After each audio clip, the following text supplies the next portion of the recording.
இதுலேருந்து எனக்கு ஒன்று நல்லா தெரியுது. இப்போ கீழ் மட்டத்துலேருந்து நல்லா சம்பாதிக்கிறவனுங்க, நல்லா கஷ்டப்பட்டு படிப்படியாக முன்னுக்கு வந்து ஒரு காரு பங்களான்னு வாங்குறவங்க ஒரு தெருவுக்குள்ளேயே 1008 கந்திஷ்டி இருக்குது. ஸோ நான் அதை பொதுவாக தான் சொல்கிறேன். ஸோ அவங்க சம்பாரிச்சது அவங்களோட வழிமுறைகளை பார்த்து கற்றுக்கிறதே கிடையாது.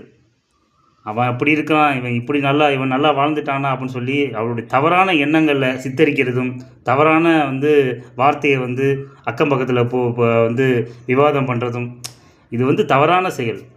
ஒருத்தவங்களை பார்த்து கற்றுக்கணுன்னு தான் நம்ம தாய் தகப்பன்லாம் வளர்க்குறாங்க. அதே மாதிரி தான் நம்ம வாழ்க்கையிலையும் ஏதாவது ஒன்று சாதனை பண்ணி ஒருத்தவங்க ஃபேக்ட்ரியோ ஒரு சின்ன சின்ன கடைகளோ வச்சு படிப்படியாக முன்னுக்கு வந்தாங்கன்னா அவங்கள ஆதரிங்க. அவங்களுக்கு எங்கேருந்து பணம் வந்துருச்சு, அவன் அதை வச்சுருக்கான் இதை வச்சுருக்கான், அவனுடைய தனிப்பட்ட வாழ்க்கைகளை பற்றி பேசி குறை சொல்லி நம்ம இன்னும் கீழே தான் போவோம். அது என்னையும் சேர்த்து தான் சொல்கிறேன். ஸோ இது பொதுவான பதிவு தான், நான் அப்பையிலேருந்தே பேசுகிறது. மாலை வணக்கம்.